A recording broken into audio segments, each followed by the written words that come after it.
మొదటి నుంచి కూడా మేము చెప్తుంది వాళ్ళ దర్యాప్తులో ప్రొసీజర్ ఆస్పెక్ట్స్ ఏం పాటించలేదని, సాక్ష్యాధారాన్ని సేకరించలేదని.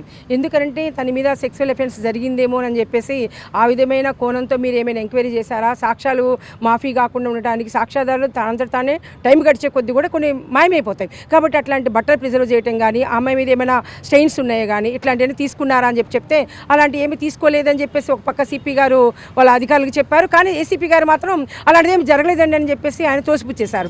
ఇన్వెస్టిగేషన్ పూర్తి కాకుండా ఏ విధంగా చెప్తారు? అసలు ప్రాథమిక నిర్ధారణలో సీన్ ఆఫ్ ఎఫెన్స్ చూస్తే ఇలా కనపడద్దని చెప్తాం, కానీ కనపడని చెప్పగలరు, కానీ ఇంటర్నల్గా ఏది బయటపడే అవకాశం ఉంటుంది కదా, లేకుండా ఎలా స్టేట్మెంట్ ఇస్తున్నారు అనుకో. అంటే ఒక మొత్తం కూడా ఫోరెన్సిక్ ల్యాబ్కు పంపాల్సి ఉంటుంది. అనేక నిపుణుల కమిటీ చేత నిర్ధారించబడాల్సిన విషయాలని ముందుగానే ఏ దర్యాప్తు అధికారు అలాంటిది ఏమీ జరగలేదని చెప్పడం, ఆయన ఒక చాలా ఫస్టే చెప్పాం మనం, బేసిక్గా అతను ఏమి నేరస్తుడు కాదని చెప్పడం, ఇలాంటివన్నీ కూడా అనేక విషయాలన్నింటినీ కూడా ఏదో గొడవలో ఘర్షణలు ఏదో జరిగిందని చెప్పడం, ఇవన్నీ కూడా ఆ కథ వినిపించారు. అన్నిటికంటే ముఖ్యం ఏంటంటే ఆ కథ అయిపోయినాక ఇప్పుడు వినిపిస్తున్నారు కదండి కొత్త కథ.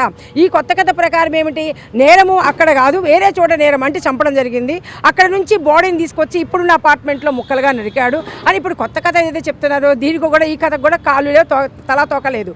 ఎందుకనంటే ఆ అపార్ట్మెంట్ దగ్గర నుంచి చంపేసిన అపార్ట్మెంట్ దగ్గర నుంచి ఇళ్ళ దగ్గర నుంచి ఈ అపార్ట్మెంట్ తీసుకురావడానికి ఎలా తీసుకొచ్చాడు అంటే ఒక బ్యాగులో కుక్కేసి తీసుకొస్తే బ్యాగ్ కుక్కడానికి పనికొచ్చే బ్యాగ్ లాగే ఉందా, లేకపోతే అక్కడ తీసుకొచ్చేటప్పుడు ఏదైనా సీసీ సంబంధించిన ఫుటేజ్లో దాన్ని ఎస్టాబ్లిష్ చేశారా? మొదటి నుంచి మేము అడుగుతుంది ఏంటంటే కేసుకు సంబంధించిన వివరాలు చాలా వరకు బయటపడిపోయినాయి, ఇన్వెస్టిగేషన్లో చాలా విషయాలు బయటకు వస్తున్నాయి. మరి ఎందుకు పోలీసులు సీసీ ఫుటేజ్ కానీ ఇట్లాంటి వివరాలని ఎందుకు బయట పెట్టట్లేదు అనుకో? నేరస్తులని కాపాడే ఉద్దేశం లేకపోతే కనుక ఇలాంటిగా ఉద్దేశపూర్వకంగా ప్రవర్తించరండి.